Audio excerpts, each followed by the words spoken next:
packaging. And at the same time, the product is quality when you compare to the others. For almost a decade, LaBianca Company Limited has sustained quality standards by supplying customers with high quality and fresh frozen foods, which goes through appropriate inspections before they get to the public. With an excellent top-notch customer service, we at LaBianca cultivate a loyal relationship with our customers. When I was coming here, I actually prayed that I'll get people who pay attention to me. When I came here, the attention they gave me is good. For convenience, quality, and fresh frozen foods, contact LaBianca Company Limited. Right. Thank you very much. So we move to the next session. So please, an announcement. I said I had a surprise for you and for coming back. The keynote for the whole summit is one man called Dennis Jaffe.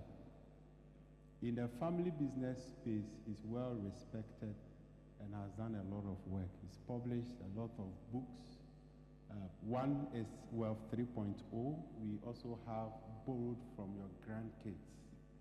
Dennis has consulted for World Bank and a lot of institutions, and he's done a work for family businesses that has thrived 100 years and above.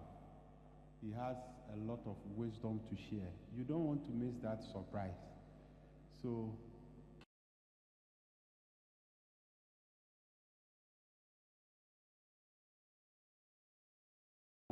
we welcome our partner, Mercy Edukugho, to take us through.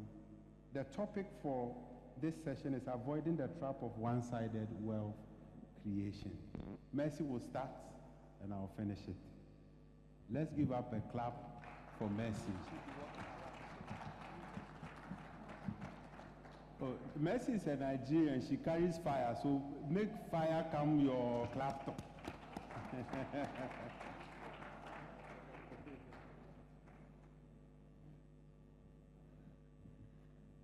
Okay, good afternoon, everyone. How was lunch? How was lunch? Yeah, the lunch was heavy, right? The jury is still out on Ghanaian jollof or Nigerian jollof for me, because they didn't serve jollof today, and I did not eat the jollof yesterday. I had the fufu, the Ghanaian fufu, a mix of plantain and cassava, and it was really lovely. I was looking forward to the jollof, but the jury is still out, so don't ask me which one is better, because I don't know. I didn't have the opportunity to taste the Ghanaian jollof. It might happen before I leave, but as it is right now, the jury is still out. Yeah, so welcome to the after lunch session, where we'll be looking at building 360 wealth, avoiding the trap of one-sided wealth creation. I'm taking this session with Dennis, and yes, so it's going to be, it's a teamwork. So I will start off, and Dennis would conclude. When we say 360, I don't know what readily comes to mind. When we say 360, what comes to your mind? A circle. Okay, any other thing? What comes to mind? Sorry? Completeness, fantastic. Okay, other words are wholesomeness, totality, right? And full circle. So really, it's looking at wealth from a wholesome perspective, looking at it in totality. You're not looking at it in silos. You're not looking at it just as the topic is, from a one-sided position. you're looking at it in completeness. In talking about this, the outline we would look at is try to understand, what does wealth mean to you? I can tell you that when you say wealth, say the word wealth. When I started my career in investment banking, the word wealth connoted something super exotic, sophisticated, significant assets and everything.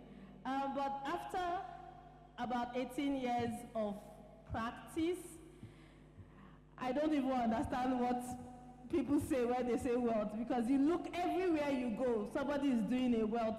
Everything is wealth. Every corner you go to, everybody, the person that is doing esusu, I don't know what you call it in Ghana, collective, esusu, yes, is a wealth manager. It's not a small thing, no. It's not a small thing. Everybody, it's almost like you are asking yourself, what's happening here? But prior to this time, when you say wealth, there is something significant that does come to mind.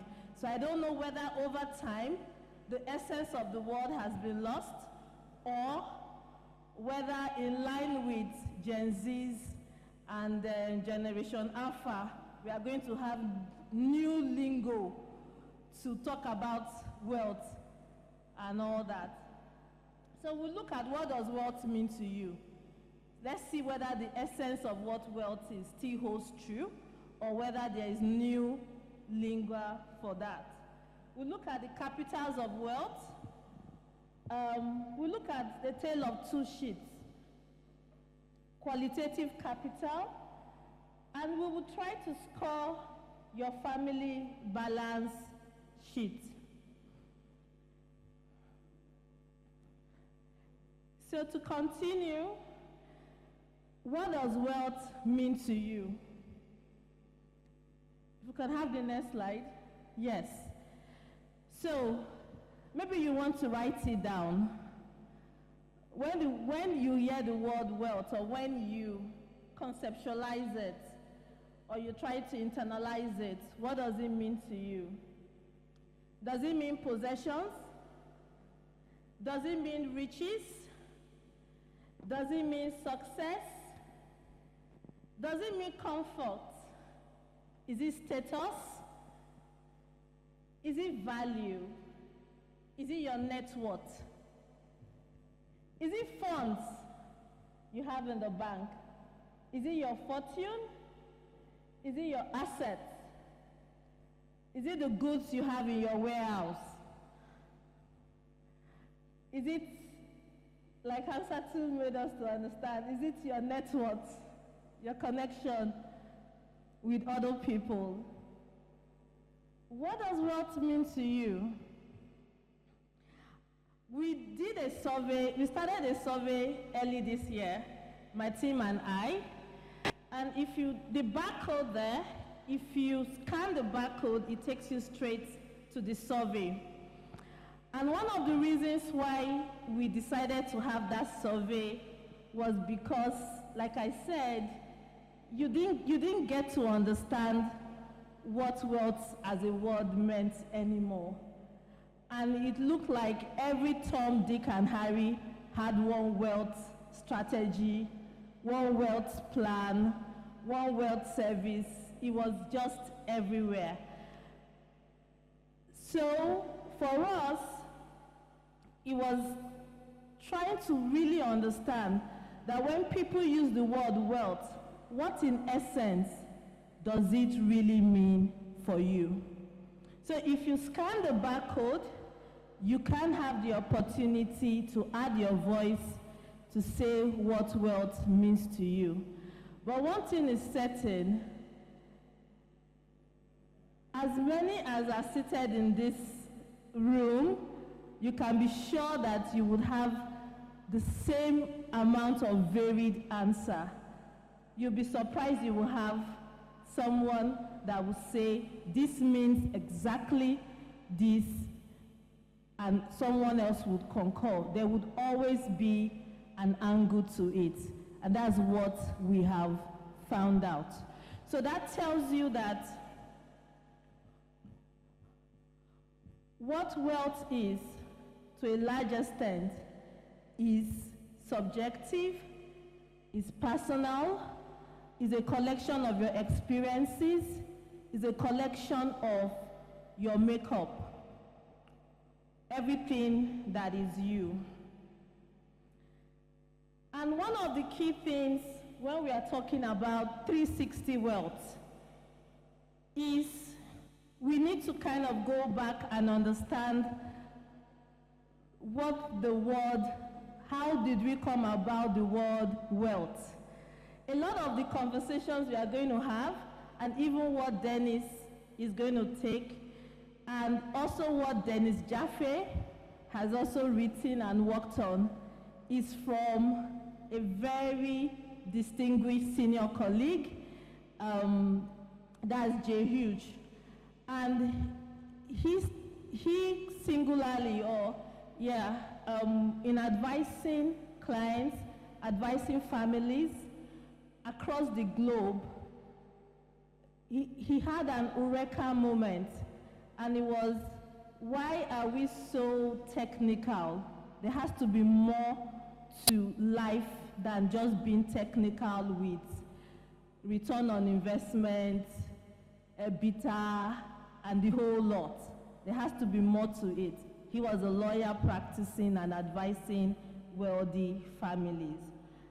And in that inquiry, he decided he needed to do a little more research to really understand if you are talking about multi-generational wealth, if you are talking about a wealth that will be preserved over time, and it just comes natural to the families, how does that come about?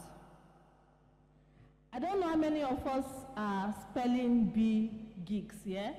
How many of us are spelling bees? How many of us, probably one time or the other, were interested in spelling bee competition? Okay, does anyone know the word that won the spelling bee competition this year? There's a prize, oh, there's a gift, oh. Don't use, nobody should go and ask ChatGPT or Copilot or Google. Yeah.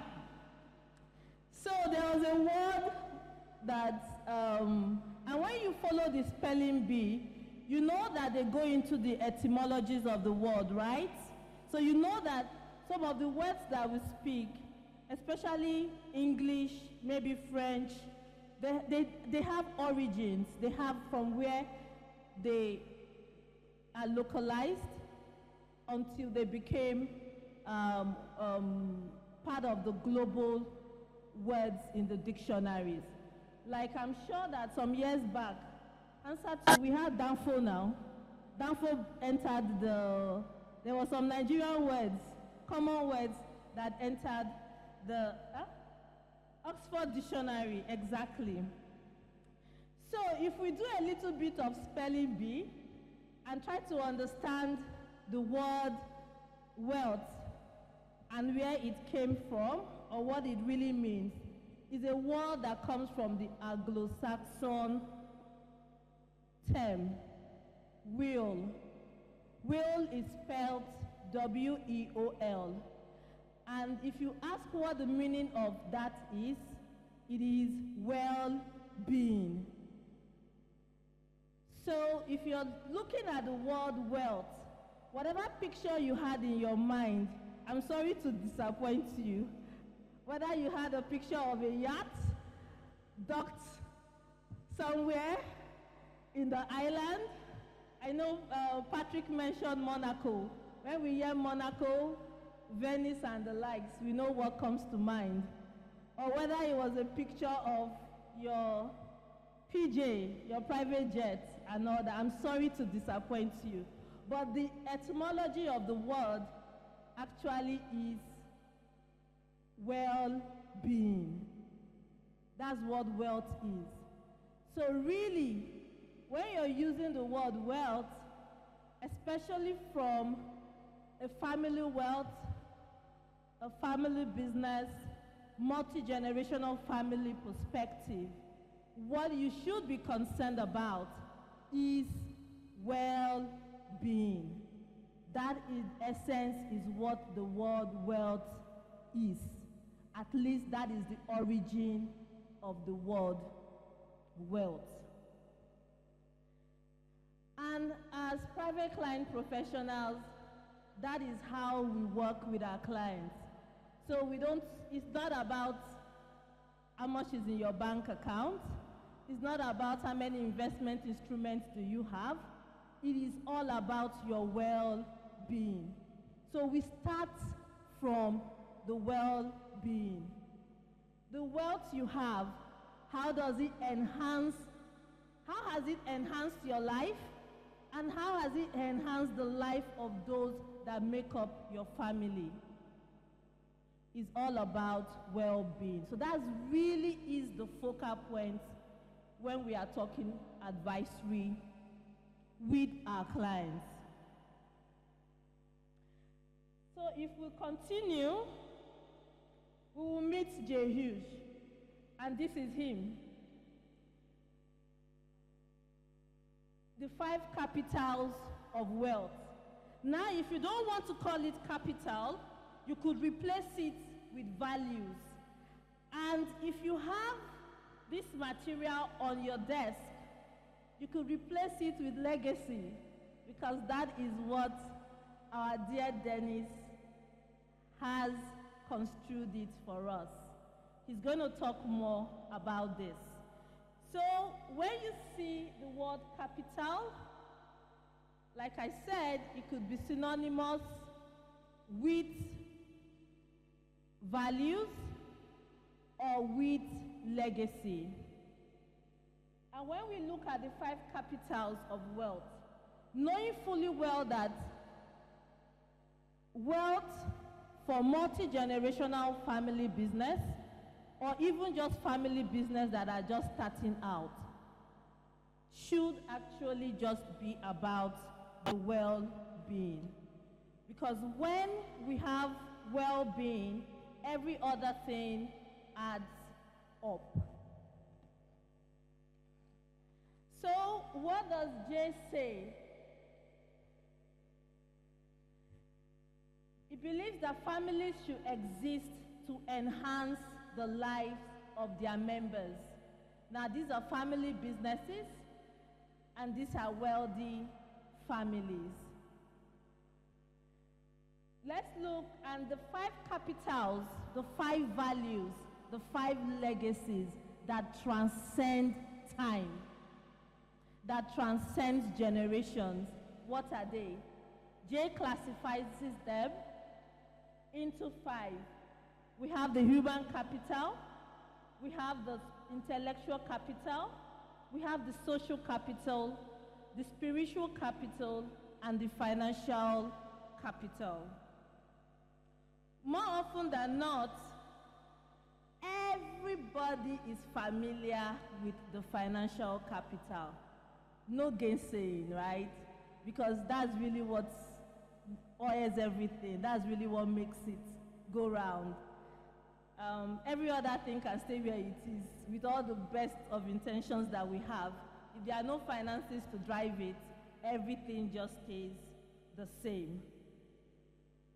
But for families of wealth and family businesses, it is essential that as you're growing your financial capital, as you're assessing capital and positioning yourself, your family enterprises, for either exit, for incursion of capital, for expansion, or whatever other purpose you have, that it is not a one-sided transaction.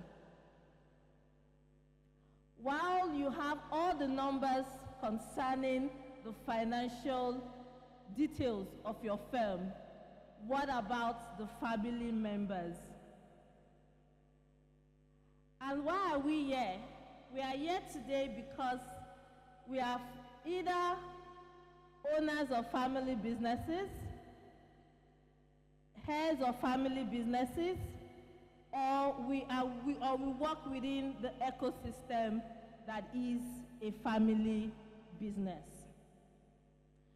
When we are looking at the human capital, we have to cultivate all the capitals. And that leads us to multi-generational wealth. So there's always something I say.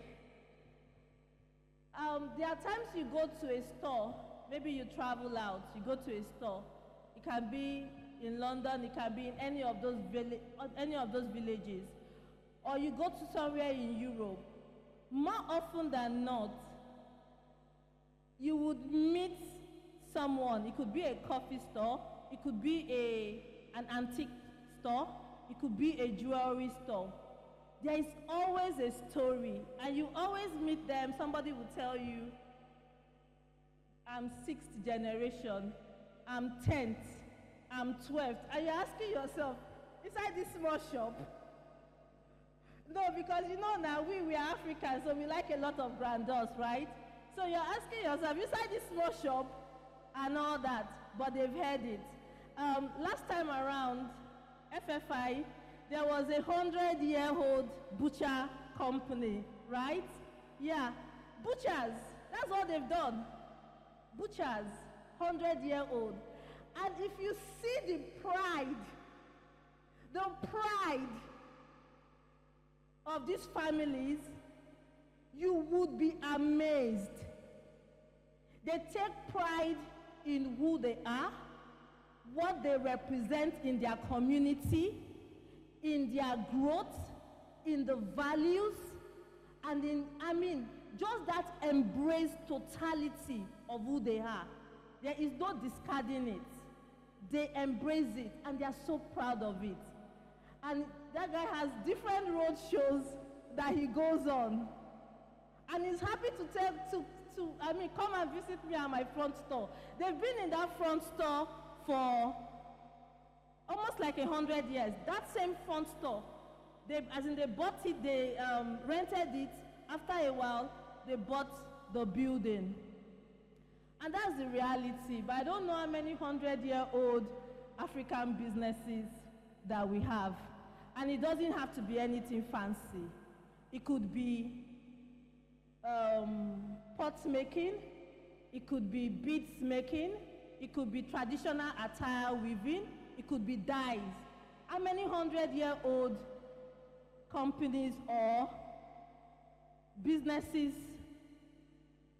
mom and pop stores kind of, do we have?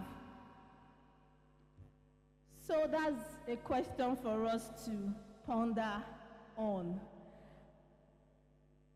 When we look at the human capital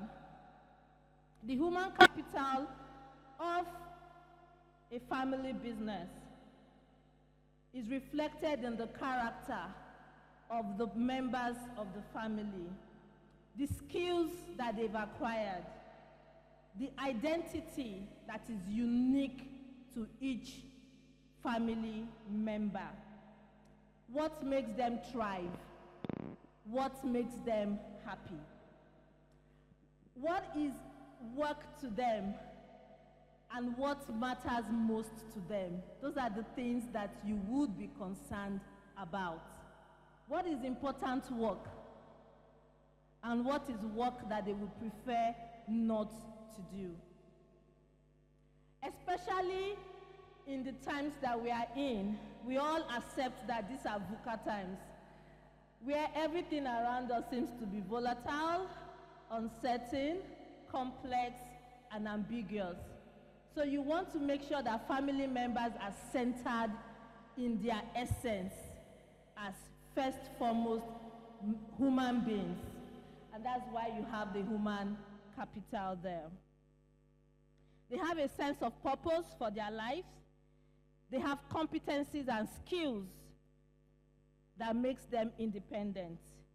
They have self-esteem and identity. independent of money. This is independent of money. They are comfortable in their skin. The bravado around them is not because they drive the Rolls-Royce 2025 limited edition. The bravado is because they have the skills, they have the competencies, they have the values of the family that gives them that confidence that they've built into. When we look at the spiritual capital, now this is not spiritual as in, you understand, fire, fire. Some of us are fire, fire. I am fire, fire. Dennis can tell you that one. Okay, this is not fire, fire. Like fire must come down today. No. This is the core. This is the values. This is when you sleep as a member of your family and they wake you up and they say your name is Modupe. Why were you called Modupe? You would understand why you were given the name. It could have been your grandmother. It could have been your grandfather. It could have been an uncle, or you could have been a relative that whatever circumstances came about, you know it. So you are not just here because you just happened by chance. There's an intentionality in who you are. And that's really what the spiritual capital speaks to. It speaks to the values. It speaks to the purpose. It speaks to the shared meaning of the family. And as family business owners, you understand what wealth is for you. You will define it. And in defining it, you would be grounded, such that as we were at the session with Jane, life does happen, right? There's nothing that is really smooth sailing, right? You have the good days, then at times it just comes in different ways. Such that when life does happen, when there is distress, and when there are things that seem to be like setbacks, the essence of who we are still remains, still comes out, and it fuels us on for the next day. It can even be the next minute, the next hour, but it does fuel us on. How many of us know the word Ubuntu? What does it mean? I've asked like 3 questions that nobody has answered me. Oh, what is it now? Abba. Eh? Spelling bee. E. Ubuntu. What is Ubuntu? Eh? Egbami. What is Ubuntu? Fantastic. Well done. Who answered? Oh, wow. I owe you something. As that is it. I am because we are. And that's really what we've been talking about for most of the day. If you were in answer to session yesterday, there was a lot of conversation around being socially responsible, impact on the community as business owners and as family businesses. So the social capital is really how do we impact the community that we operate in? How are we compassionate? What's the connection we have? The empathy we have? How do we show up in our community from a place of service? It's not when you buy that 2025 Rolls-Royce limited edition, that's when you remember that there's a village somewhere and you want to go and show it off so that they will say my son or my daughter has arrived. But really, it will be about what have you done? How has the community benefited from you. Now, this community can be as singular and as varied as you want it. You could start with your employees. What's the impact you have in their life, apart from the salaries they get from you? Are there other considerations you could have? Whatever businesses, other things you do, how does that come together for the people? What is the ethos they have? When they call your brand, when they talk about your family business, what emotional attachments do they have? What kind of feeling comes out of them? Is it gratitude? Is it reverence? Is it resentment? Is it being despiteful? What it is? What is it? And that you have with the social capital. And you can't hide it. Because not everybody would probably be under your payroll, right? And they can tell you, yes, sir, yes, ma. So, more often than not, whatever values you have as a family, you need to ask somebody independent of you to say, when you talk about this family, what emotions are evoked in you? Intellectual capital. Now, we had the session with Mary and the 3 lovely ladies yesterday. And one key thing that kept going through my mind was the fact that this is just such a wonderful family business that is also going to grow. But you could tell that the mom, apart from the fact that, yeah, we are living in a Gen Z and Gen Ultra world, there is so much wealth of knowledge and experience. There is so much network.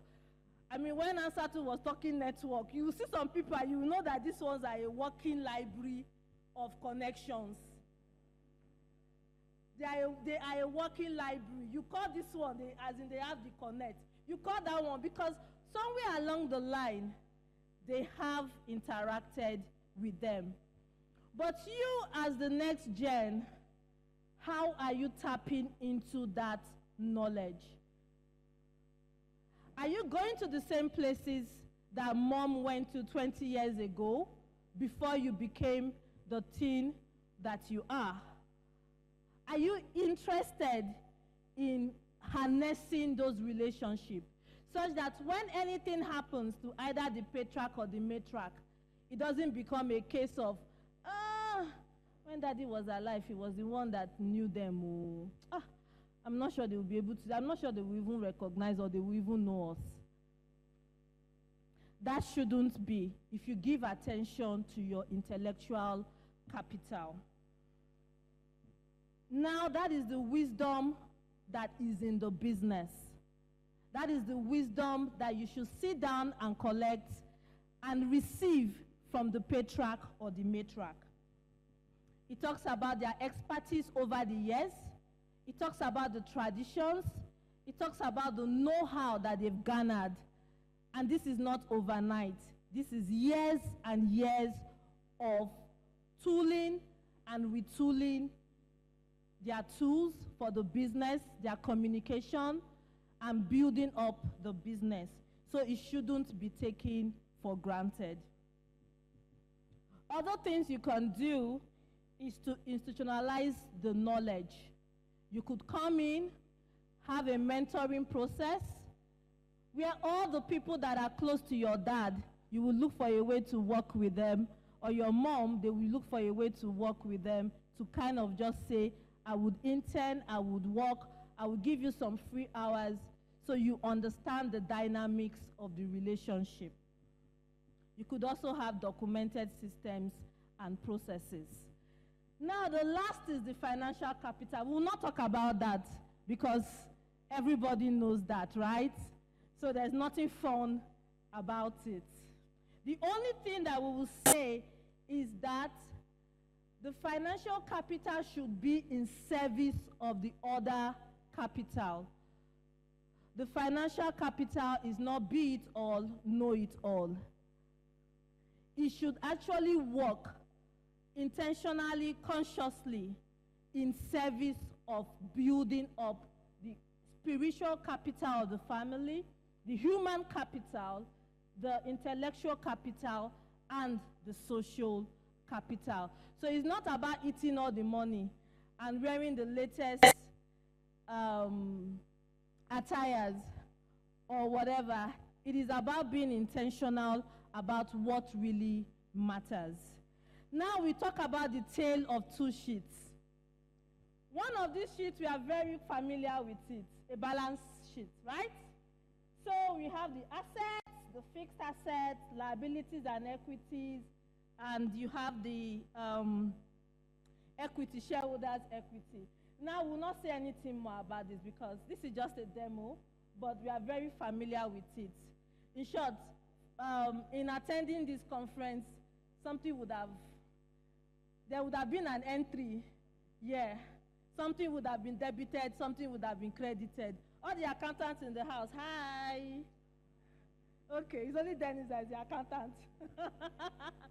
Okay, so we look at the family balance sheet. So your balance sheet for your business, that's the financial assets. Nothing there, I mean, that's what we are used to. You could wake us up in the middle of the night and you'll be reeling out the numbers and all that. But the most important thing is we now need to balance it out, the family balance sheet. Now, when you look at the family's balance sheet, what do you see? You see the assets. You see the liabilities, right? And you see the shareholder equity. Now, when you look at I lost my mic here. Okay, so when you look at the assets, what are the assets of your family?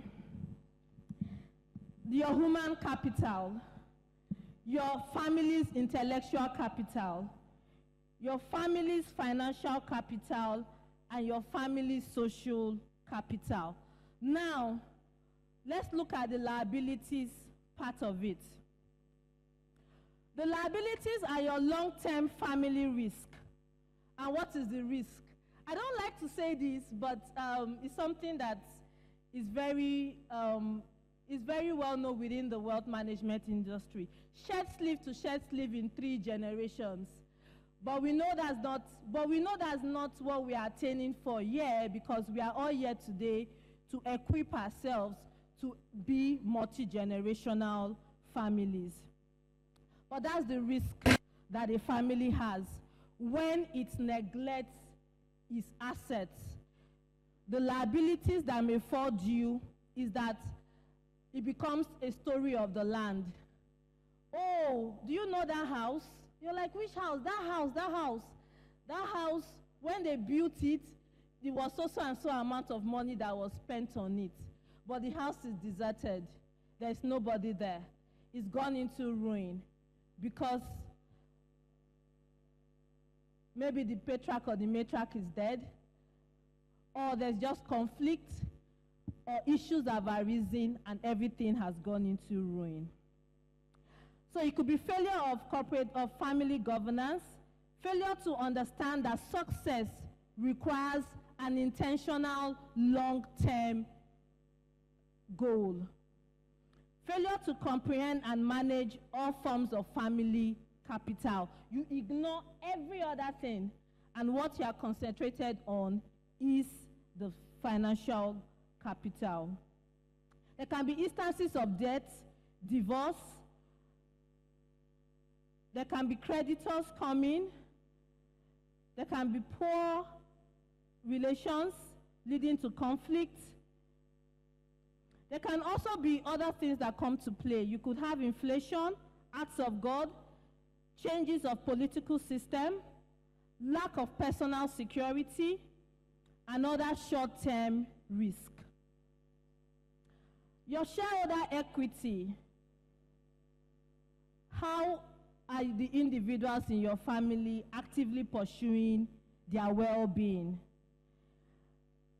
Are all the other capitals, the human, the intellectual, the spiritual, and the social, are they increasing or are they decreasing? Is the family as a whole dynamically preserving its wealth? Do you have the processes in place to make sure that what you are building today doesn't become something that will be folklore, story in years to come? So that is the tale of two sheets, the quantitative and the qualitative. Now, if you want to avoid the trap of the one-sided wealth creation, what do? Each generation of the family must see itself as a first generation to create wealth. So that tells you that every other capital would be at play, right?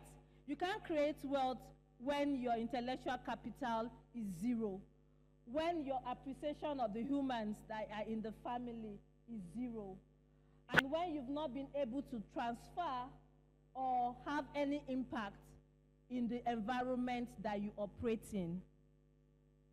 So if you really want entrepreneurship to be ingrained, if you want the assets to be preserved, every generation of the family must have the right tools to excel and thrive just as you have, even if it might be, albeit, a little bit easier than it was for either the patriarch or the matriarch. For the human capital, what do? You promote the physical capabilities, competencies of each member. Dennis will speak more to this.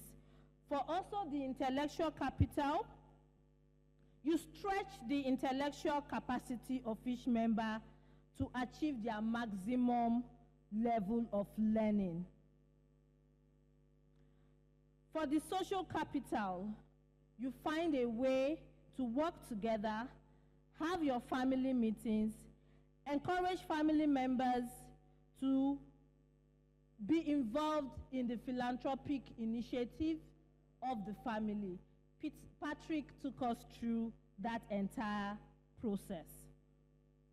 For the spiritual capital, we also tell our stories. We don't hide the stories. We tell the stories. We let the stories become the folklore of the family. We talk about how hard it was. We talk about the successes. We talk about the debts. We talk about the disappointment. We embrace the totality of all we have, so that we don't have next generation that just sees one thing. Like Chimamanda would say, the danger of a single story. You just see it from one perspective. There is no robustness because you weren't told. So there has to be deliberate effort to tell the stories of the ups and the downs, the disappointments, the heartaches, everything that makes you or that you've lived through. We are a composite of everything that we have been, those that have come before us, and also those that will come after us. So let's tell our stories as part of the spiritual capital that we are sharing with our families. At this juncture, I'm going to call Dennis, the next slide, to come in and talk about the Legacy Will Toolbook.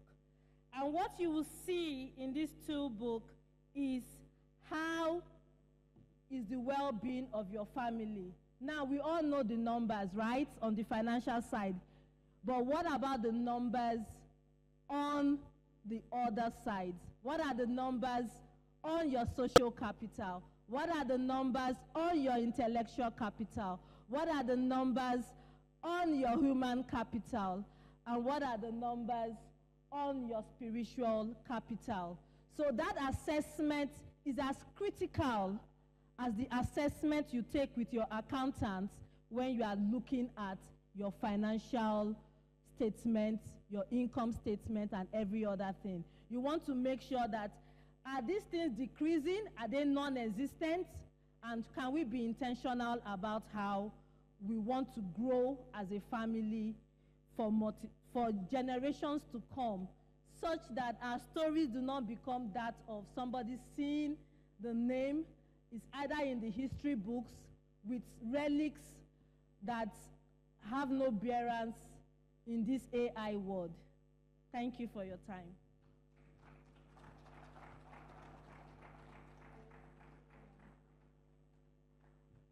Let's give it up again to our wealth manager.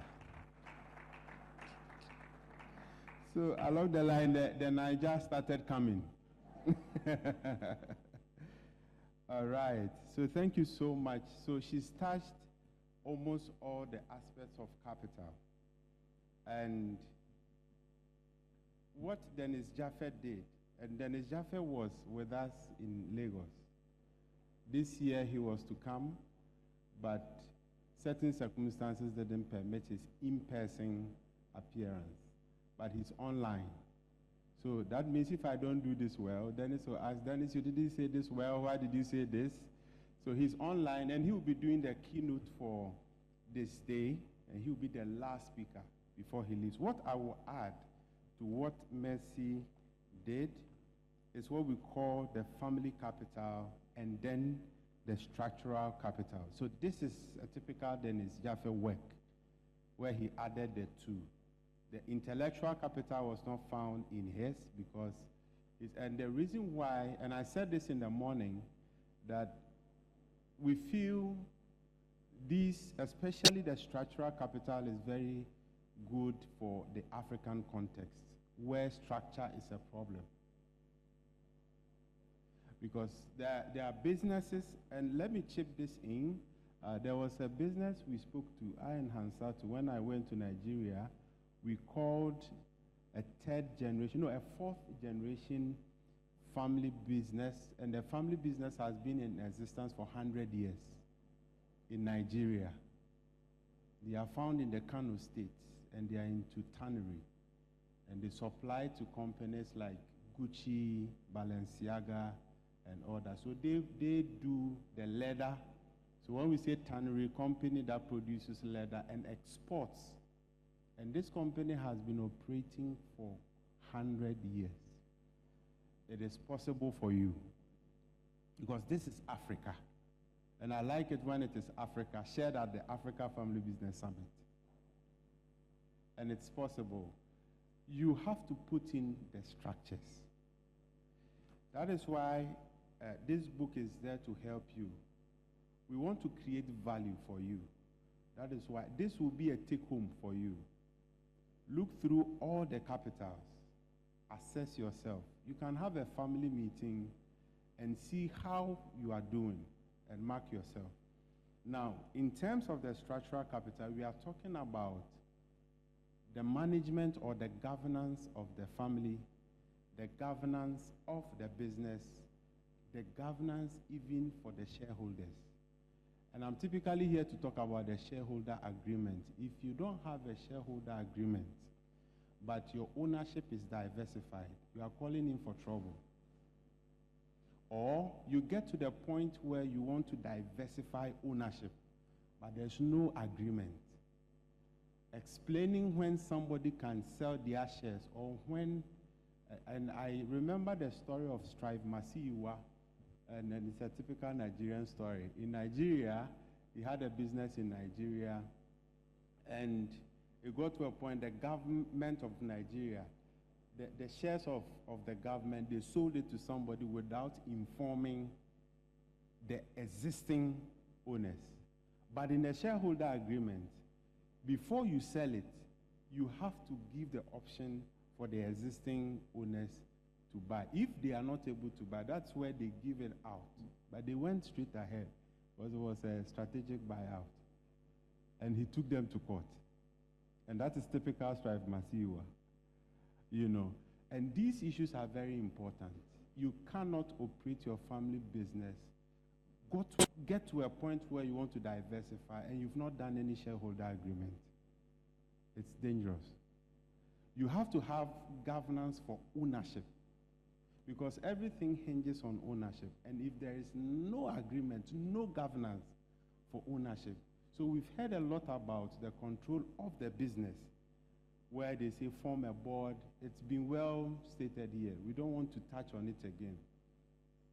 Control of the business, very good. But what about governance of ownership? Who are the owners? What are their competences?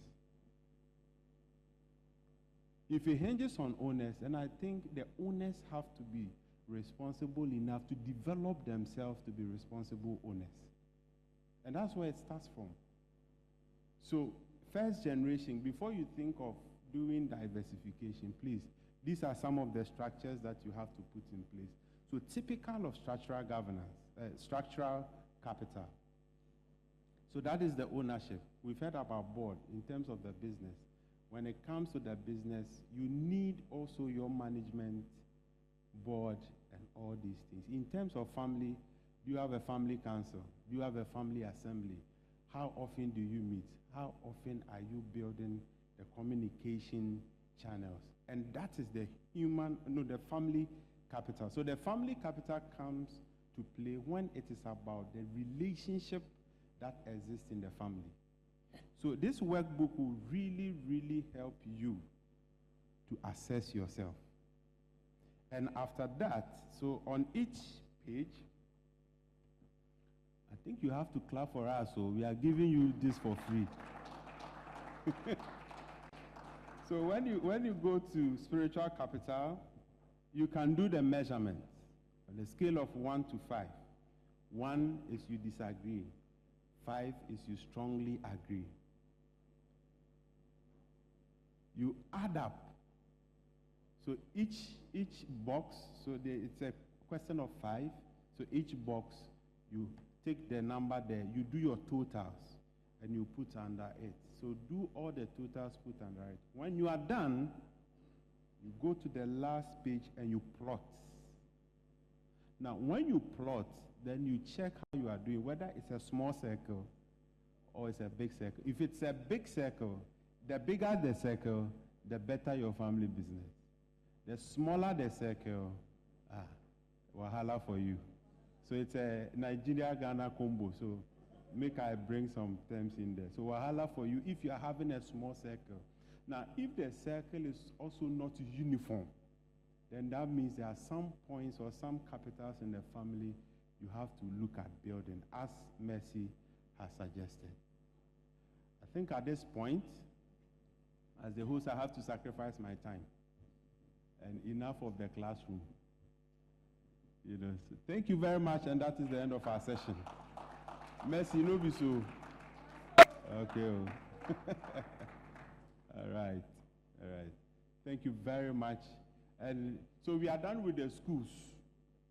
So if you have any questions, let's do 2 questions. Whilst we prepare the stage for our next story, we are going to hear from 2 young CEOs. So today we are done. Today was full of class, pushing to you. But at this juncture, we are going to do... Okay, there's a question there.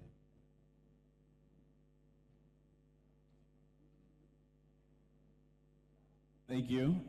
My question is, as far as when we talk about wealth being measured in wellness or well-being, can we say that we measure it in like time or days? As far as like, when we ask somebody how wealthy are you or how wealthy is he, can we say like he's wealthy in like a certain amount of days for how long he can maintain that lifestyle? So that's my question.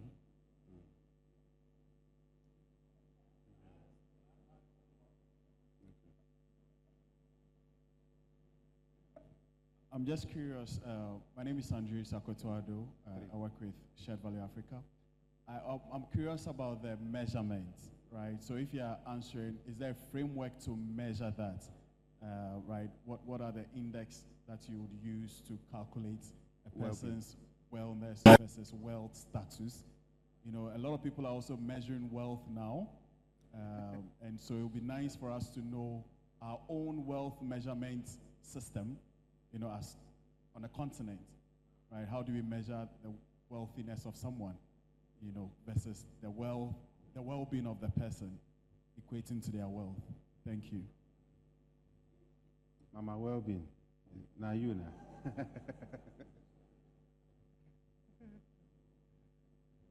Thank you. If I may add, it was a good observation regarding time allocation and well-being, because I think you know, it fits into the time you need to spend with your family, in the sense of being together, you know, build things together, spend time, you know, communicating, etc. It's an important point. This is why I guess it's important, you know, to have forums to meet together, not in a formal way, but in an organized way, for people to be there, to meet and to share.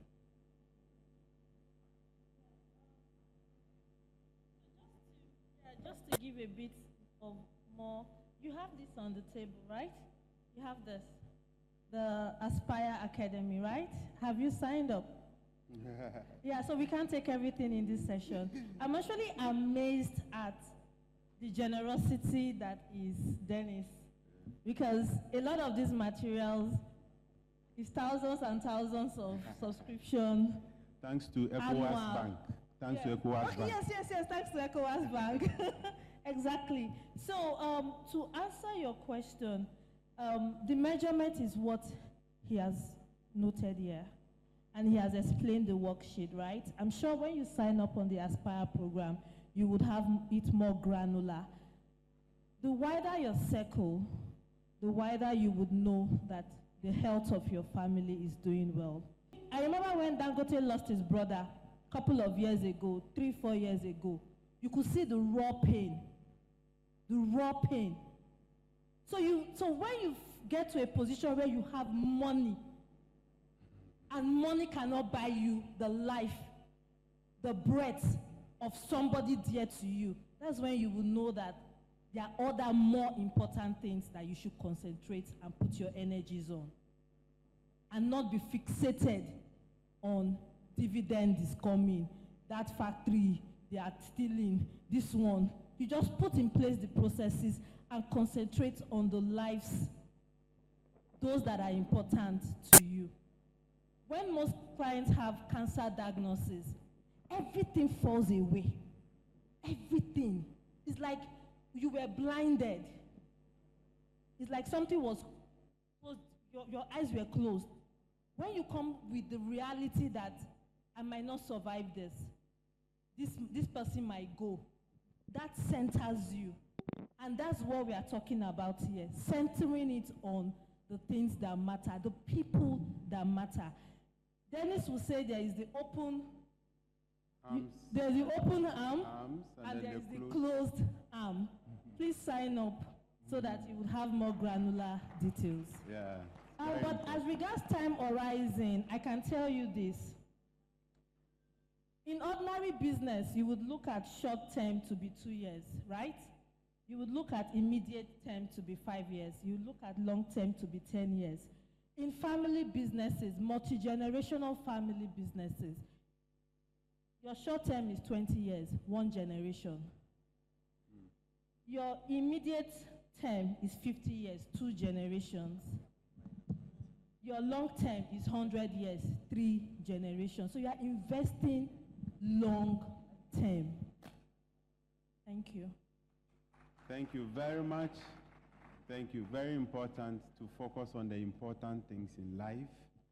And I can relate. Some of us who have lost pillars and family business leaders, it's not easy. When it gets there, you know that there are some important things you have to focus on. So thank you, Mercy, for bringing that point also clearly in. Okay.